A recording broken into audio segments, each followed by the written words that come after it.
साथियों, ये यात्रा है सरकार बना अधिकार पाओ। इस यात्रा पे हम लोग निकले हुए हैं और हमें हमारे 10 साल के अंदर में जो हमने लड़ाई लड़ा है, बहुत सारा हमने उपलब्धि हासिल किया है और बहुत ऐसे जगह है जहां पे हमें उपलब्धि हासिल नहीं हुआ है। बहुत ऐसे जगह है जहां पे हमें जीत हासिल हुआ है, लेकिन बहुत ऐसे जगह है जहां पे हमें हार हासिल हुआ है। तो जहां जीत है उसकी जश्न हम सबको मनाना चाहिए, लेकिन जहां हार हुआ है उसके ऊपर हम सबको मंथन करना चाहिए और भविष्य में ऐसी हार ना हो उसके लिए हम सभी को काम करने की आवश्यकता है।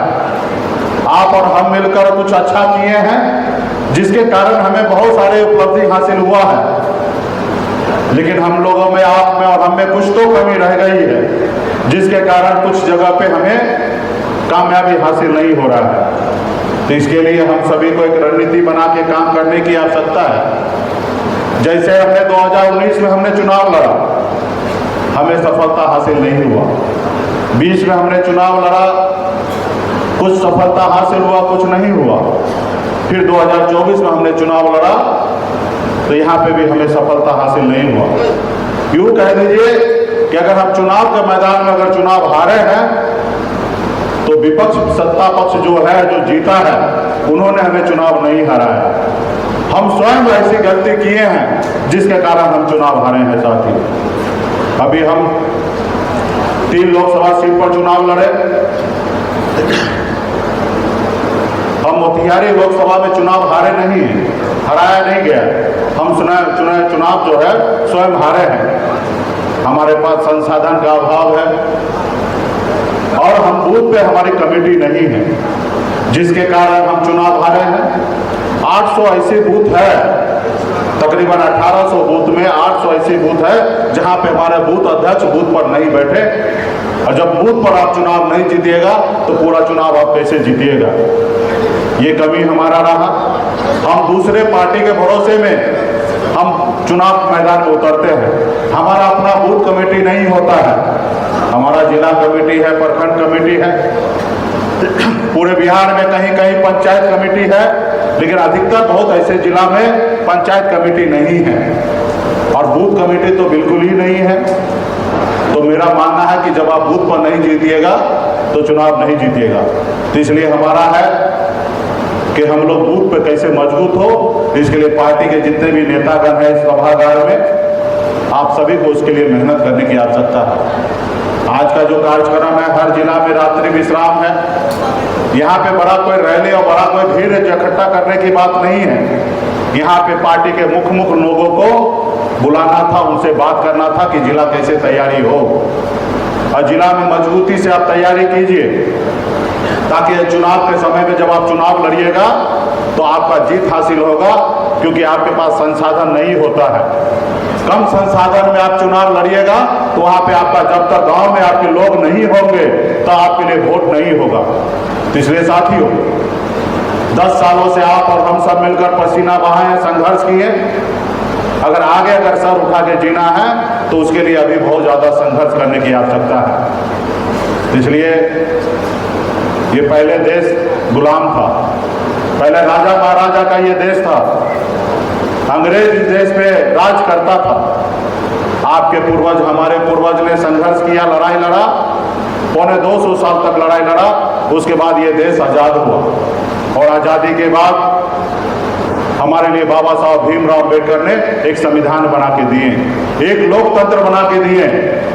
ऐसी लोकतंत्र जहां वोट के दम पर राज्य का मुख्यमंत्री हो या देश का प्रधानमंत्री हो या वार्ड का सदस्य अपने वोट के दम पे बनेगा, ना पैसे वाला नहीं या राजा का बेटा नहीं, एक गरीब मजदूर, किसान मजदूर का बेटा, एक मछली मारने वाले का बेटा भी राज्य का मुख्यमंत्री बन सकता है। ये कब होगा? जब आप अपने वोट को पहचानेंगे, अपने वोट को, ताकत को समझेंगे, तभी ऐसा होगा। आज पूरे बिहार में आज हमने संघर्ष किया, आपके साथ रहकर हमने बहुत उपलब्धि हासिल किया है। कल तक कोई मानने के लिए तैयार नहीं था कि बिहार में निषाद का बेटा नेतृत्व कर सकता है। उनको लगता था कि निषाद मल्लाह का मतलब सिर्फ मछली मारना होता है, लेकिन हमने बिहार में आकर आपके साथ मिलकर संघर्ष करके बिहार को हमने बताया कि निषाद मल्लाह का बेटा सिर्फ मछली नहीं मारेगा, बिहार के राजनीति में अपने लोगों को आगे पहुंचाएगा। आपने देखा 2020 में अपने दम पर हमने 4 विधायक बनाया, अपने दम पर बिहार में मंत्री बना और हमारे सहयोग से बिहार में मुख्यमंत्री बना। अगर हम समर्थन नहीं देते तो 2020 में बिहार में मुख्यमंत्री नीतीश कुमार जी नहीं होते। हमारे समर्थन से बिहार में मुख्यमंत्री बने। इसलिए साथियों, आप में बहुत शक्ति है, ताकत है। जो काम हमारे 75 साल में जो पूर्वज नहीं किए, वो काम आपको और हमको करना है साथियों, आपको हमको करना है, ताकि आपके आने वाला पीढ़ी सर उठा के जिए। आज आप कभी आज से 10 साल पहले कल्पना करते थे कि बेगूसराय जिला का बेटा भारत सरकार में मंत्री होगा? कभी आप लोगों ने कल्पना नहीं किया। लेकिन ये वीआईपी पार्टी और आप सबके सहयोग से आज भारत सरकार में एक निषाद का बेटा मंत्री बना हुआ है। ये आपका देन है साथियों, ये वीआईपी पार्टी का देन है, ये निषाद क्रांति का देन है कि हम अपने हक अधिकार के लिए खड़ा हुए। तो आज भारत सरकार में जब विपक्ष में जो लोग हैं, सत्ता पक्ष में जो है, वो आज सोचने पे मजबूर है साथियों। उनको पता है कि मुकेश सहनी मेरी बात को मानेंगे नहीं, तो मुकेश सहनी के सामने में किसी को खड़ा किया जाए। आज हमारी लड़ाई है कि जब बंगाल में निषाद का बेटा को आरक्षण है एससी का, तो बिहार में क्यों नहीं? जब दिल्ली में निषाद का आरक्षण है, तो बिहार उत्तर प्रदेश में क्यों नहीं? आज मैं पिछले कई सालों से लड़ाई लड़ रहा हूं। पिछले साल हमने संकल्प लिया था, पूरे बिहार में घूम घूम कर हाथ में गंगा जल लेकर संकल्प लिया था कि आरक्षण नहीं तो भाजपा के साथ गठबंधन नहीं। हमने संकल्प लिया था और संकल्प के रास्ते पे आप और हम सब चल रहे हैं। और उसी का देन है कि आज हमको कमजोर करने के लिए जो कल तक हमारे पीछे घूमता था, पार्टी में रहकर काम करता था, आज उनको भारत सरकार में मंत्री बनाया गया। आज उसी का देन है कि राज्य में जिसको हम 2020 में टिकट दिए थे, आज उनको बिहार में राज्य में मंत्री बनाकर बैठा है, क्योंकि वो आपको गुमराह करना चाहता है। आजादी से लेकर 75 साल तक जिस तरीके से आपको गुमराह करके रखा था कि चुनाव में 500 रुपया देना और आपसे वोट ले लेना, उसी तरीके से आज आपको एक लॉलीपॉप देना चाहता है कि मैं वो बताना चाहता कि हम आपके समाज में मंत्री बना रहे हैं। राज्य में हो या केंद्र में, वो बताना चाह रहा है। तो ये निर्णय आपको लेना है कि आपको लीडर चाहिए कि लोडर चाहिए। ये निर्णय आपको लेना है। आपको वैसा लीडर चाहिए जो इसमें पूरे राज्य के 1.5 करोड़ निषाद का परिवार का भला हो, या ऐसा नेता चाहिए जिसका अपना घर भला हो? ऐसा नेता चाहिए, ये आपको चुनना पड़ेगा।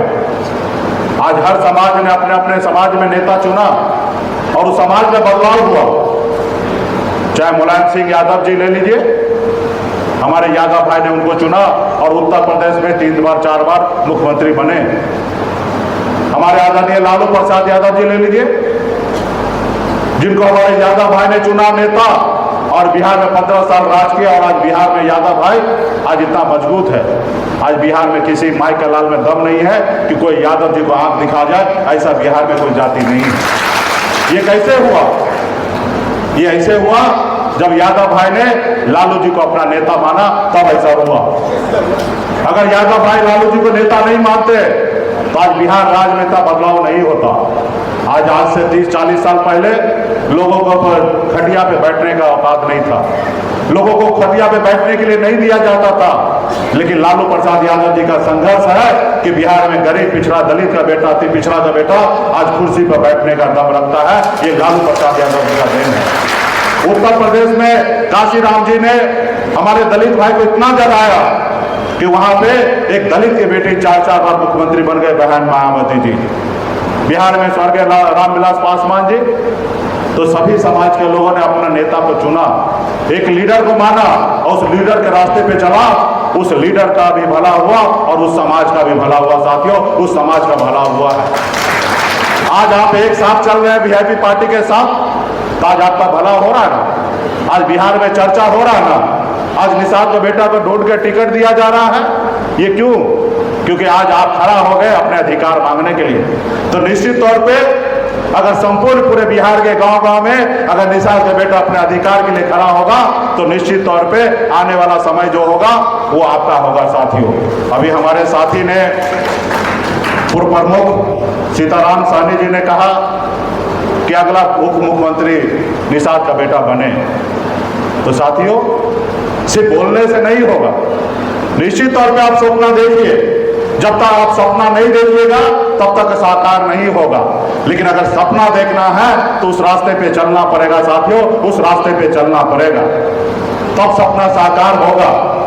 कोई पढ़ाई लिखाई करने के लिए जाता है, सोचता है ग्रेजुएशन कर लेंगे और चपरासी का नौकरी कर लेंगे, तो वहां तक चपरासी बनते हैं। उसी में से कोई युवा सोचता है हमें कलेक्टर बनना है, तो उसके लिए 18 घंटा पढ़ाई करता है, 30 साल तक 35-32 साल तक संघर्ष करता, पढ़ाई करता है, तो निश्चित तौर पे उसी में से IAS और IPS बनता है साथियों। तो इसलिए आपको हमको संघर्ष करना पड़ेगा। मैं एक गरीब मछुआरा परिवार में जन्म लिया, पिताजी मछली मारते थे, ऐसे गरीब परिवार में जन्म लिया। गरीबी क्या होता है मैंने नजदीक से देखा है, मैंने एहसास किया है। 18 साल की उम्र में, जिस उम्र में बच्चे अपने माँ बाप के साथ होता है, उस उम्र में अपने गांव को छोड़कर मुंबई जैसे शहर में मजदूरी करने के लिए चला गया। 900 रुपये महीने पे मजदूरी करता था, लेकिन मेहनत के दम पर मुंबई जैसे शहर में कामयाबी का झंडा गाड़ दिया। आज बिहार में मैं आया, मैंने देखा लोग चांद पे घर बनाने के लिए सोच रहा है, लेकिन आज भी लोग, हमारे लोगों के लिए इस धरती पर रहने के लिए घर नहीं है। और मैंने पैसों आराम की जिंदगी को छोड़कर बिहार में मैं आ गया। अब पिछले 10 सालों से मैं संघर्ष कर रहा हूँ, और जब संघर्ष कर रहा हूँ तो निश्चित तौर पे इसका सफलता हासिल होता है। चुनाव का साल अभी 1 साल बचा हुआ है, उसके बाद जो भी पूरे बिहार में गांव-गांव में घूम रहा हूँ, इसलिए कि पार्टी मजबूत होगा, और जब पार्टी मजबूत होगा तो आपका अपना सरकार होगा, और जब सरकार होगा तो आपकी समस्या का दूर होगा साथियों, समस्या हल होगा। आज जो सरकार है वो आपका नहीं सुनेगा, आज थाना पुलिस आपका नहीं सुनेगा। क्यों नहीं सुनेगा? क्योंकि गरीब है, आप लाचार हैं, आपके लोग आपको मारेंगे, थाना में जाएंगे केस करने के लिए, नहीं सुनेगा। जब अगला 5,000 रुपया जमा कर देगा तो आपका कोई सुनने वाला नहीं है। वही अगर पावर होगा तो निश्चित तौर पर सुनेगा। यहाँ पे नहीं, पटना से आवाज उठेगा और वो सुनेंगे। आज आपके नदी तालाब को लोग कब्जा करके बैठे हुए हैं, ये दूर कब होगा? जब आपके पास पावर होगा साथियों, पावर होगा। तो इसलिए साथियों, आप अपना पावर अपने पार्टी को दीजिए, और जब पार्टी को दीजिएगा तो उसको आपको रिटर्न दोबारा आपको लौटाएगा, डबल के तौर पे साथियों, ब्याज के साथ लौटाएगा। तो इसलिए हमारे पार्टी के जितने भी नेतागण हैं, आप सबसे आग्रह करता हूं कि आज हम जिस मुकाम तक पहुंचे हैं ये आप ही का देन है। आपने कहा सन ऑफ मल्ला, आप आगे बढ़ो, हम आपके साथ हैं, जिसके कारण आज हम यहाँ तक पहुंचे हैं। अगर निश्चित तौर पे अगर आप चाहते हैं कि आपकी पार्टी और निषाद समाज का बेटा अगला डिप्टी सीएम बने, तो निश्चित तौर पे आपको गांव को मजबूत करना पड़ेगा और अपने बूथ को मजबूत करना पड़ेगा, तब जाके ये संभव है साथियों। और पूरे बिहार में 10% हमारी संख्या है। बिन बेलदार नुनिया मला चाहे तियर बनपर गोरी, अगर एकजुट करके मजबूती से आप संघर्ष कीजिएगा तो निश्चित तौर पे दुनिया का कोई ताकत नहीं है कि अगला सरकार आपको बनाने से रोकेगा साथियों, अगला सरकार बनाएगा। और जब सरकार होगा, बिहार में आपके विधायक होंगे, दिल्ली में आपके जब सांसद होंगे, तो हमें किसी के सामने में हाथ नहीं फैलाना पड़ेगा कि हमारे आरक्षण लागू कर दीजिए। आप स्वयं उस जगह पे पहुंच जाइएगा और आरक्षण लागू कीजिएगा साथियों। जब मैं 7 दिन तक आमरण अनशन पे दरभंगा पटना के गार्दनी बाग में 7 दिन तक आमरण अनशन पे मैं बैठा 2017 में, लेकिन कोई सुनने के लिए नहीं आया। तब मुझे एहसास हुआ कि जो काम हम दूसरे को कह रहे हैं करने के लिए, वो काम तो हम भी कर सकते हैं, सिर्फ उस जगह पे पहुंचने की आवश्यकता है। और उस जगह पे पहुंचने के लिए आपको एक पॉलिटिकल पार्टी चाहिए और आपका अपना वोट चाहिए। और उसके बाद हमने पार्टी बनाया और आपको संघर्ष करने के लिए मैंने सिखाया, और आप और हम मिलकर संघर्ष किए। तो 2020 में जिस मुद्दा को लेकर हम धरना आमरण अनशन में बैठे थे, उसी विभाग का मैं मंत्री बन गया था साथियों, मंत्री बन गया। दोनों हाथ से मैं काम कर रहा था, 18 घंटा मैं काम कर रहा था, लेकिन उसको अच्छा नहीं लगा। जो बरसों से आपको गुलाम बना के रखा है, वो देखा कि मुंबई से आकर बिहार में निषाद का बेटा आज सरकार बना लिया, 4 विधायक बना लिया, ये किसी का सुन नहीं रहा है। इसको रोको, अगर नहीं रोकोगे तो आज तो मंत्री बना, कल हो सकता मुख्यमंत्री बन जाएगा, तो इसको रोको। अगर नहीं रोकोगे तो ये आगे बढ़ जाएगा। और इसके लिए उन्होंने आपके पार्टी को तोड़ दिया, आपके विधायक को खरीद लिया, इसलिए क्योंकि मुकेश सहनी कमजोर हो जाए। उनको हमसे तकलीफ नहीं है, हमको तो आज भी ऑफर करते हैं कि सहनी जी मेरे साथ आ जाइए, जो गलती हुआ उसको माफ कीजिए, आप हमारे साथ आइए, सरकार चलाइए। वो तो मुझे चाहता कि आगे बढ़े, हमको हमेशा ऑफर करते रहते हैं कि आइए आप डिप्टी सीएम, क्या सीएम बन सकते हैं, आप हमारे साथ आइए। हमने कहा नहीं, हम अपने झोपड़ी में रहेंगे, लेकिन झोपड़ी का बादशाह बनकर रहेंगे। तुम्हारे महलों में आके हमें गुलामी नहीं करना है, तुम्हारे महलों में आके हमें गुलामी नहीं करना। उनको मुझसे तकलीफ नहीं है, वो तो हमको अपना गुलाम बनाना चाहता है। और जब उनको पता है कि मुकेश सहनी गुलाम हो जाएगा तो इनका समाज, जो सोया हुआ समाज था, जो आज जग चुका है, ये भी गुलाम हो जाएगा। अगर इस समाज को गुलाम बनाना है तो मुकेश सहनी को गुलाम बनाना पड़ेगा। लेकिन मुकेश सहनी अपनी जिंदगी में खड़ा हुआ है, कभी हार नहीं माना है। अपनी दुनिया को मैंने खुद स्वयं बनाया है, हम जमीन से उठकर मजबूती से खड़ा हो चुके हैं। हमें आवश्यकता नहीं है कि गुलाम बनना, वो समय दूर हो गया, खत्म हो चुका है। हम आ जाने वाले समय में आज संघर्ष करेंगे, तब आने वाला पीढ़ी जो है वो सर उठा के जिएगा। साथियों, सर उठा के जिएगा। जिनको गुलामी करना वो गुलामी कर रहे हैं। हमने कुछ लोगों को जोड़ा, हमने सोचा समाज में अच्छा है, पैसा वाला है, अपना घर परिवार अच्छा है, ऐसे लोगों को जोड़ेंगे, कल हमारे हाथ को मजबूत करेगा, आगे बढ़ेंगे, समाज को आगे बढ़ाया जाएगा। लेकिन उनको, हमको क्या पता था कि पीछे के दरवाजा से निकल के और अपने मलाई खाने लगेंगे। अरे भाई, भगवान आपको क्या चीज का कमी दिया था? आपको सब चीज मिला है, फिर भी अगर आप समाज से गद्दारी करते हैं तो फिर इस मतलब क्या रह जाएगा? इस धरती पर अकबर बादशाह का अगर वजूद नहीं रहा तो आपका और हमारा वजूद क्या रहने वाला? साथियों, आपका और हमारा वजूद क्या रहने वाला? आपका हमारा वजूद तब रहेगा जब इस धरती पर आकर हम कुछ अच्छा करके जाएंगे, तो आने वाला सैकड़ों साल तक हमको और आपको याद करेगा। साथियों, आपको हमको याद करेगा। आज हम भगत सिंह को याद करते हैं, हम महात्मा गांधी जी को याद करते हैं, बाबा साहब भीमराव अम्बेडकर को याद करते हैं। क्यों? क्योंकि उन्होंने इस समाज के लिए, इस देश के लिए बहुत कुछ किया है। हम ऐसे लोगों को याद नहीं करते हैं जो अंग्रेज का गुलामी करता था, ऐसे लोगों को याद नहीं करते हैं। साथियों, ऐसे लोगों को याद नहीं करते हैं। लेकिन आपको, खैर, सबकी अपनी अपनी मर्जी है, कितना संघर्ष करना है। हमेशा रहा, अगर इस देश को आज़ादी में अगर 250 साल लगा तो कहीं ना कहीं हमारी कमी था, और हमारे लोग ही उस समय में अंग्रेज के पीछे घूमता था, जिसके कारण हमारे मुहिम जो है वो पीछे रह जाता था। आज भी संपूर्ण बिहार में मजबूती से खड़ा हो जाए तो हमें बहुत ज़्यादा दिन इंतजार नहीं करना पड़ेगा। लेकिन खैर कोई बात नहीं है, ऐसे हर समाज में हर जगह ऐसा होता है कि आगे बढ़कर पीछे पलट जाना। तो खैर, जो लोग पलटे वो पलटे, लेकिन हम लोगों को मजबूती से अपने आने वाला पीढ़ी के लिए लड़ाई लड़ना है। साथियों, हम तो मंत्री बन चुके थे, हम तो मोदी जी और योगी जी और मोदी जी जिंदाबाद करते तो आज भी तक मैं मंत्री रहता, उनकी बात मान लेता, उसके दल के बड़े से बड़े नेता बन के रहता। लेकिन हमने उनकी बात नहीं माना, और उनके पास पावर है, वो जो मर्जी वो करे, लेकिन मेरे पास संघर्ष करने का क्षमता है। कल तक मैं जीरो था, कल तक 2, 4, 10 लोग नहीं जानते थे, आज लाखों लोग जानते हैं, आज लोग हीरो मानते हैं। तो मैं जाने वाला समय में निश्चित तौर पे जो हम लोगों ने सपना देखा वो पूरा होगा। साथियों, लेकिन इसके लिए आपस में भाईचारा बनाइए, पार्टी में सभी जाति वर्ग के लोगों को जोड़िए। ये बात आज भी होता है कि भाई खाली निषाद मल्लाह का पार्टी है, ये बात सही है कि निषाद का बेटा का नेतृत्व है इस पार्टी में, आज आप इस पार्टी के मालिक हैं, लेकिन पार्टी सभी जाति वर्ग का होता है। साथियों, हम पूरे बिहार का आगे बढ़ाने के लिए सोच रखते हैं, जैसे अपनी जिंदगी में आगे बढ़े हैं वैसे हम चाहते हैं हमारा बिहार कैसे आगे बढ़े। और निश्चित तौर पे आपके हजारों तकलीफ है, निषाद परिवार भी आगे बढ़े, ऐसी सोच और ऐसी कल्पना है। तो अगर सफलता अगर हासिल होगा, इसमें आपको ज़्यादा से ज़्यादा संख्या जोड़ने की आवश्यकता है। अपने लोग तो रहेंगे ही रहेंगे, इसमें सभी जाति धर्म के लोगों को आप जोड़िए पार्टी में, ताकि आगे बढ़े। क्योंकि जब चुनाव के मैदान में आएंगे तो एक जाति का वोट से आप चुनाव नहीं जीतेंगे, और सिर्फ एक जाति को टिकट देने से आप चुनाव नहीं जीतिएगा। आज हमारे पास जितना भी सीट होगा, हमको आधे से ज़्यादा सीट जो है दूसरे जाति को देना पड़ेगा, क्योंकि उनसे हमको वोट लेना है। और देंगे कैसे? जब वो पार्टी में रहेगा तो देंगे, और पार्टी में नहीं रहेंगे तो अंतिम आवर में अगर दूसरे किसी नए रेडीमेड कैंडिडेट को लाइएगा तो ऐसे होगा, वो चुनाव जीतेंगे और फिर वो बिक जाएंगे, क्योंकि उनको तो कुछ मेहनत लगा नहीं है, उनको डायरेक्ट टिकट मिल गया है जैसे पिछली बार हुआ। तो इसलिए पार्टी में कार्यकर्ता जोड़िए जो चुनाव लड़ने योग्य हो, जहां जीत सकता है ऐसे लोगों को पार्टी में लाइए, क्योंकि पार्टी में सब तरह के लोग होना चाहिए। और पार्टी का कर्ता धर्ता आप लोग हैं, आप लोग हर पंचायत में, हर प्रखंड में हमारे संदेश को पहुंचाइए। और अभी से लेकर हम कल तक हम यहाँ पे हैं बेगूसराय में, जो साथी को पर्सनली मिलना है सर्किट हाउस में आके मिलिए, कोई समस्या है तो हमको बताइए।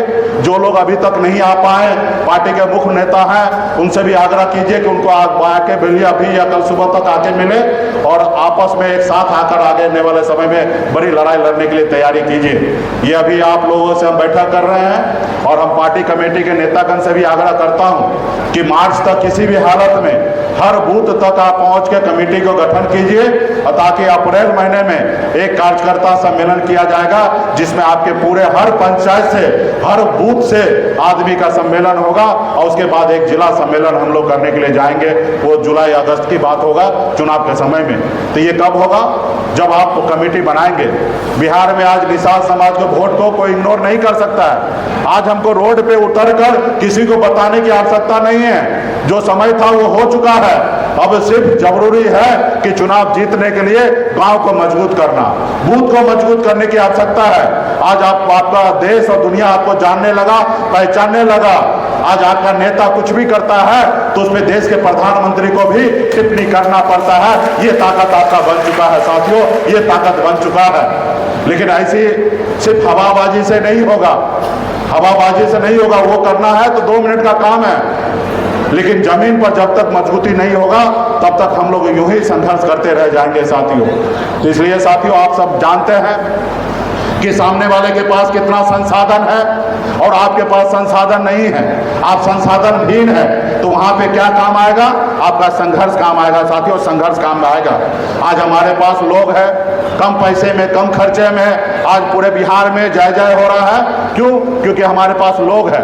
अगर हमारे पास लोग नहीं होता तो हजारों करोड़ रुपया खर्च कर देते तो आज बिहार में निषाद का बेटा इस जगह पे नहीं पहुंच सकता साथियों, इस जगह पे नहीं पहुंच सकता। अगर यहाँ पे हम पहुंचे हैं तो हमारे पास वोट है इसलिए पहुंचे हैं। आज देखिए बिहार में घूम रहा है लोग, जिसके पास वोट नहीं है, 1,000 एम्प्लॉय को बिहार में घुमा रहा है कि कैसे भी हमारा वोट बन जाए, लेकिन नहीं होगा।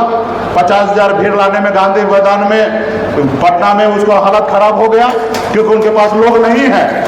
कम से कम 200 करोड़ रुपया अभी तक खर्च कर चुके हैं, लेकिन 50,000 भीड़ नहीं जुटा पाए। लेकिन आपने जब पार्टी लॉन्च किया था तो वहीं पे 5 से 7 लाख लोगों को गांधी मैदान में पहुंचा दिया था। ये आपकी ताकत है साथियों। और ये सब जो भी हुआ है इसमें सभी लोगों का योगदान है साथियों।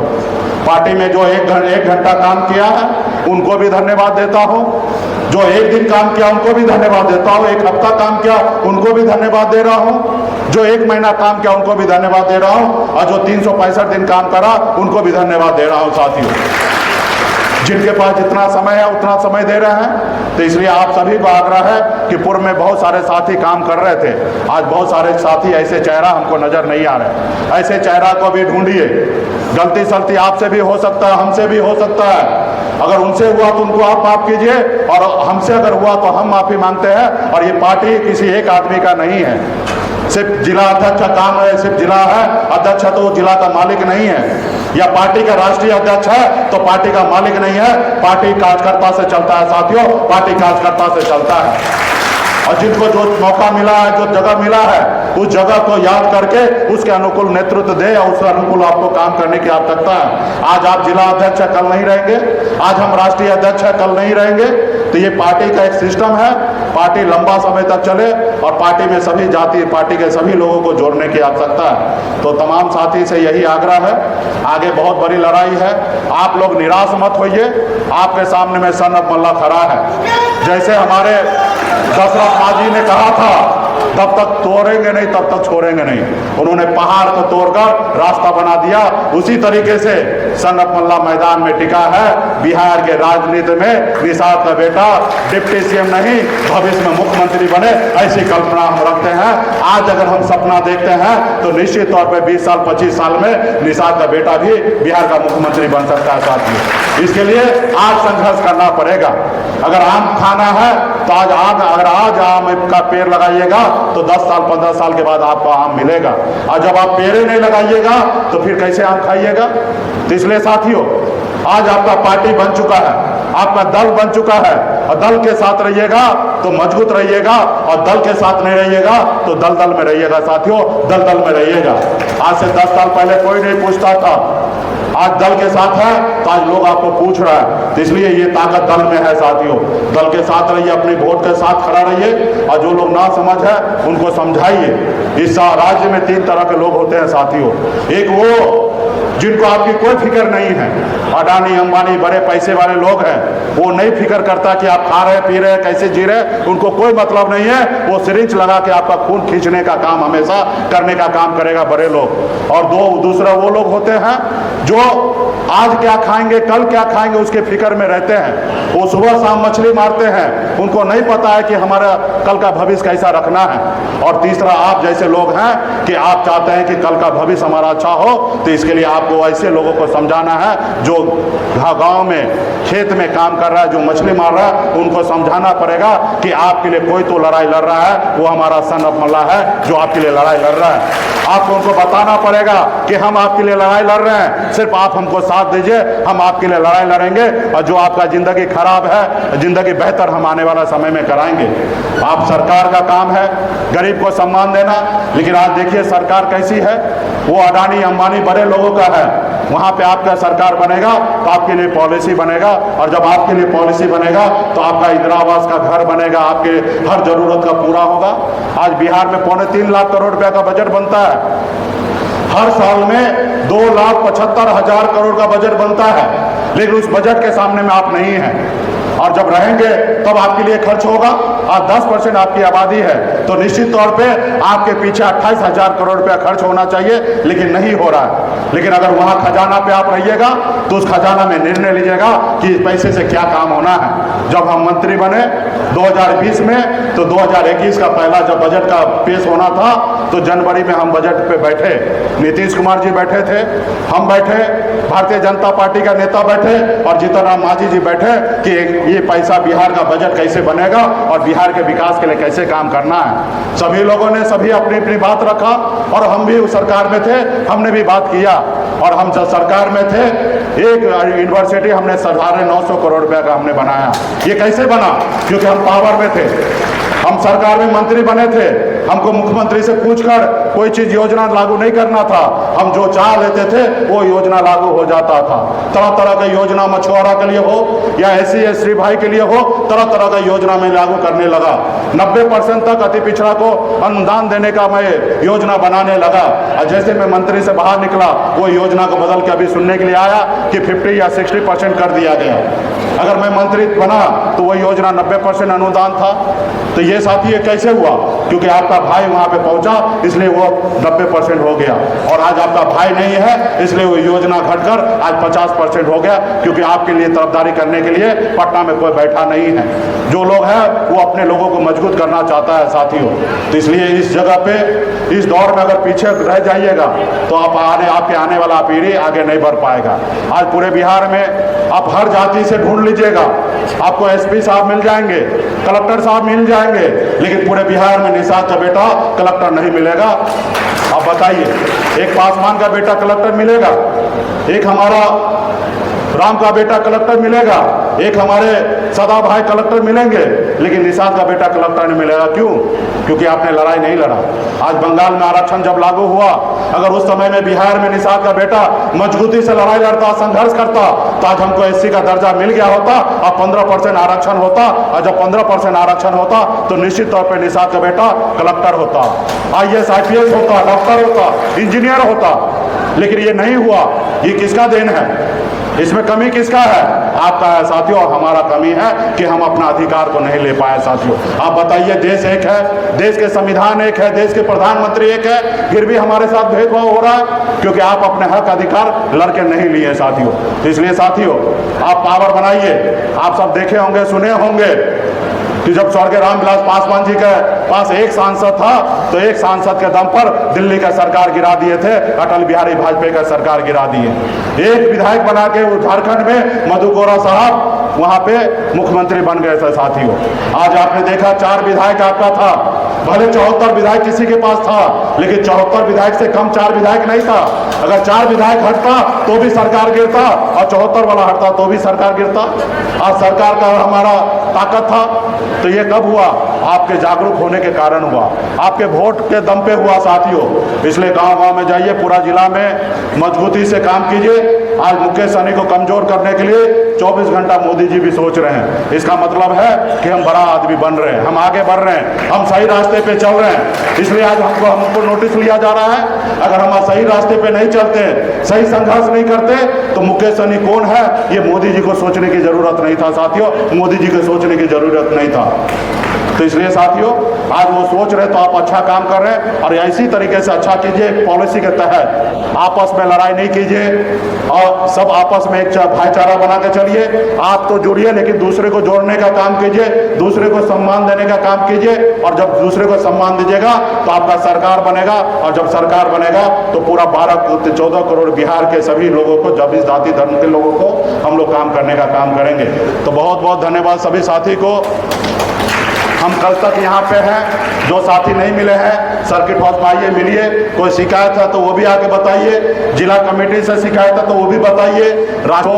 और विशेष तौर पे हम रंजीत जी को धन्यवाद देते हैं सिमरिया घाट पर कि आपका विशेष बहुत अच्छा स्वागत आपका रहा। 6 जेसीबी लगा के कुंटलों फूल का बारिश आपने करवाया है और वहाँ से रोड शो करते हुए यहाँ पे आए हैं।